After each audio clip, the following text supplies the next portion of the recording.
नमस्कार। प्रादेशिक समाचार के साथ मैं नूतन लकड़ा। पहले मुख्य समाचार।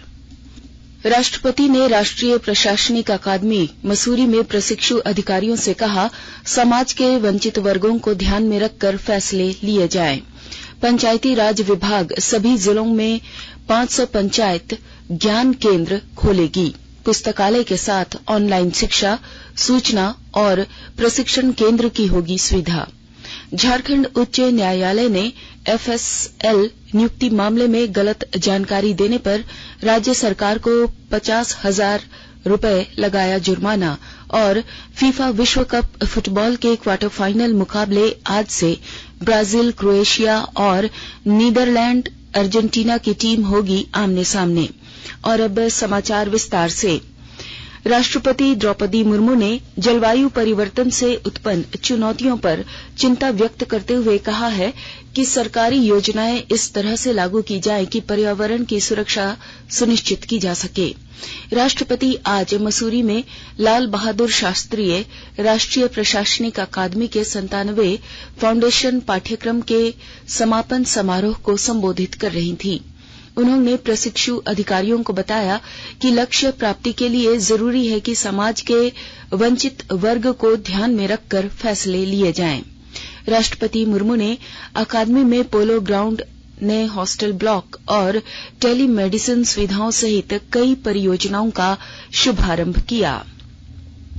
राज्य के सभी जिलों में पहले चरण में 500 पंचायत ज्ञान केंद्र खोले जाएंगे। इन केंद्रों में पुस्तकालय के साथ ऑनलाइन शिक्षा, सूचना और प्रशिक्षण केंद्र होंगे।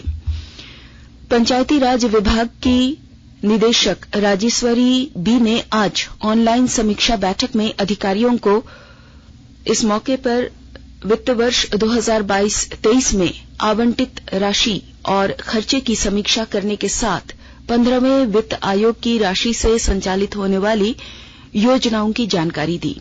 उन्होंने सभी पंचायतों को इंटरनेट से जोड़ते हुए क्रियाशील करने का अधिकारियों को निर्देश दिया। मुख्यमंत्री हेमंत सोरेन ने कहा कि राज्य के हर वर्ग और तबके के हित में सरकार ने कई योजनाएं शुरू की हैं। आपकी योजना, आपकी सरकार, आपके द्वार कार्यक्रम के माध्यम से पंचायत स्तर पर शिविर लगाकर लोगों की समस्याओं का समाधान किया गया। वे आज मेदिनीनगर में जोहार खतियानी यात्रा कार्यक्रम को संबोधित कर रहे थे। इस मौके पर मंत्री सत्यानंद भोक्ता, मिथिलेश ठाकुर और बादल विशेष रूप से मौजूद थे।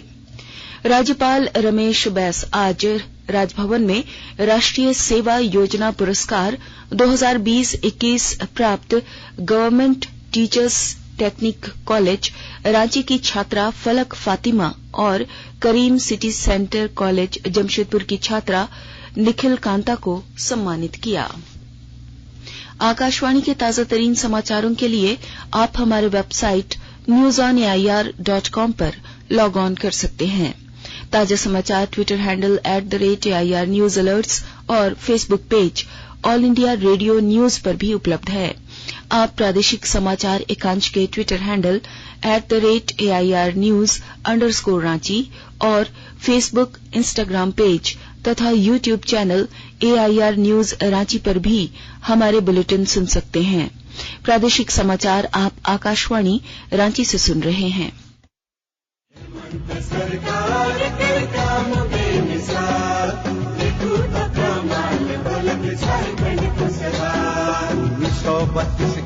नौरा रक्षण अधिनियम में संशोधन विधेयक पारित करवाले, सरना धर्म कोड पारित करवाले, पुराना पेंशन योजना फिर से लागू करवाले, 75% आरक्षण लानले, सर्वजन पेंशन योजना, किशोरी समृद्धि योजना, विद्यार्थी बढ़ले छात्रवृत्ति बढ़ाले, रिकॉर्ड समय में नौकरी रोजगार दिले भारी, लाखों किसान मनक ऋण माफ करवाले, हेमंत सरकार के काम बेमिसाल, देखो तो कमाल बोलत झारखंड खुशहाल। सूचना एवं जनसंपर्क विभाग झारखंड सरकार द्वारा जनहित में प्रसारित। प्रादेशिक समाचार में आपका एक बार फिर स्वागत है। झारखंड उच्च न्यायालय ने फॉरेंसिक साइंस लेबोरेटरी FSL में नियुक्ति को लेकर गलत जानकारी देने पर राज्य सरकार को 50,000 रुपए का जुर्माना लगाया है। मुख्य न्यायाधीश डॉक्टर रवि रंजन की अध्यक्षता वाली खंडपीठ में आज राज्य सरकार के द्वारा बताया गया कि FSL में नियुक्तियां झारखंड कर्मचारी चयन आयोग JSSC के माध्यम से नहीं होती हैं, जबकि पिछली सुनवाई में नियुक्ति को लेकर JSSC को अधियाचना भेजे जाने की बात कही गई थी। झारखंड विधानसभा अध्यक्ष रविन्द्रनाथ महतो ने राज्य की सभी उपभोक्ता फोरम को सक्रिय करने की जरूरत पर जोर दिया है ताकि उपभोक्ताओं को शिकायत का त्वरित समाधान हो सके। झारखंड राज्य खाद्य आयोग के स्थापना दिवस पर आयोजित पुरस्कार सह कार्यशाला को संबोधित करते हुए उन्होंने कहा कि सभी गरीबों और जरूरतमंदों को खाद्य सुरक्षा के दायरे में लाने के लिए अधिकारियों को सक्रिय भूमिका निभाना होगा। आयोग के अध्यक्ष ने अधिकारियों से कहा कि वे खाद्य सुरक्षा से जुड़ी जानकारी लोगों तक पहुंचाएं। इस मौके पर बेहतर कार्य करने वाले पदाधिकारियों को सम्मानित किया गया।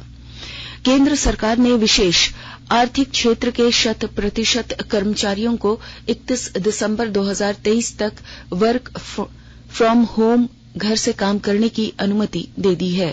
वाणिज्य और उद्योग मंत्रालय ने कहा है कि यह निर्णय उद्योग की सभी आवश्यकताओं और शहरों की अर्थव्यवस्था को फायदा पहुंचाने पर विचार करने के बाद यह निर्णय लिया गया है। धनबाद जिले में BCCL के आवासों को अवैध कब्जे से मुक्त कराने की दिशा में उपायुक्त ने पहल शुरू कर दी है और ब्यौरा दे रहे हैं हमारे संवाददाता। BCCL के खाली पड़े आवासों पर कोयला चोरों और तस्करों ने कब्जा कर रखा है। इस संबंध में जिले के उपायुक्त संदीप कुमार सिंह ने BCCL के CMD समीरन दत्ता को पत्र लिखकर अवैध कब्जा हटवाने को कहा है। उन्होंने कहा कि BCCL आवासों की जरूरतों का आकलन भी करे और जरूरत से अधिक आवास तत्काल ध्वस्त किए जाएं। बताया जाता है कि बाघमारा व कतरास क्षेत्र में BCCL के आवासों में अवैध कब्जे की शिकायत उपायुक्त को मिली थी, जिसके बाद उन्होंने इस पर संज्ञान लेते हुए पूरे मामले की जांच कराई। उपायुक्त ने इस संबंध में जिला खनन विभाग को भी टास्क दिया है। दीपक, आकाशवाणी समाचार, धनबाद। लोहरदगा जिला विधिक सेवा प्राधिकार की ओर से आयोजित 5 दिवसीय कुटुंब न्यायालय मध्यस्थता अभियान का आज समापन हो गया। इस दौरान कई पारिवारिक विवादों का निपटारा किया गया। इसके अलावे अगले वर्ष मार्च में मोटर वाहन दुर्घटना, जून में उपभोक्ता मामले और जुलाई में परिवार विवाद और नवंबर में राजस्व से जुड़े वादों के समाधान के लिए मध्यस्थता अभियान चलेगा। और अब कुछ संक्षिप्त खबरें। JSSC द्वारा झारखंड सचिवालय अंशुलिपिक प्रतियोगिता परीक्षा 2022 के अभ्यर्थियों की कौशल जांच परीक्षा रांची, बोकारो, पलामू, देवघर और धनबाद में 14 से 18 दिसंबर तक ली जाएगी। जमशेदपुर के बिष्टुपुर, साकची, गुलमुरी और बारीडीह बाजार का उपायुक्त ने आज निरीक्षण किया। उन्होंने कहा कि अतिक्रमित और अवैध दुकानों को हटाने के साथ बाजार को विकसित किया जाए। सरायकेला खरसावां जिले में डालसा के द्वारा एक निजी विद्यालय में सैनिटाइजेशन प्रोग्राम फॉर चिल्ड्रन कार्यक्रम में प्रधान जिला तथा सत्र न्यायाधीश ने कहा कि यौन उत्पीड़न के प्रति बच्चियों को जागरूक करने के लिए अभियान चलाया जाएगा। जामताड़ा जिले के गोवा कोला पहाड़ी और आसपास के इलाकों में जंगली हाथियों के झुंड ने कई कच्चे मकानों को क्षतिग्रस्त करने के साथ खेतों में लगी फसलों और सब्जियों को बर्बाद कर दिया।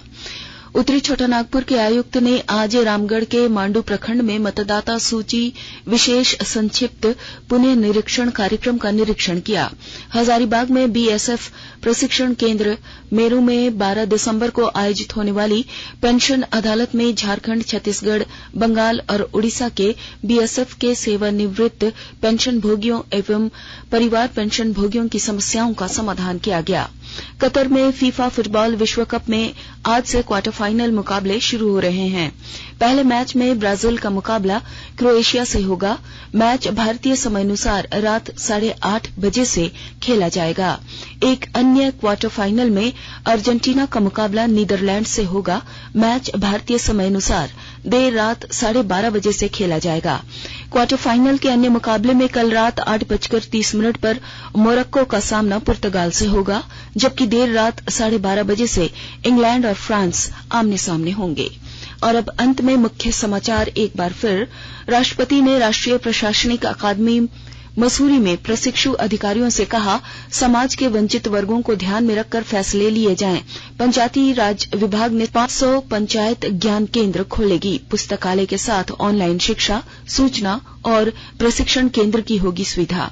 झारखंड उच्च न्यायालय ने FSL नियुक्ति मामले में गलत जानकारी देने पर राज्य सरकार को 50,000 रुपया लगाया जुर्माना। और फीफा विश्व कप फुटबॉल के क्वार्टर फाइनल मुकाबले आज से ब्राजील, क्रोएशिया और नीदरलैंड्स अर्जेंटीना की टीम होगी आमने सामने।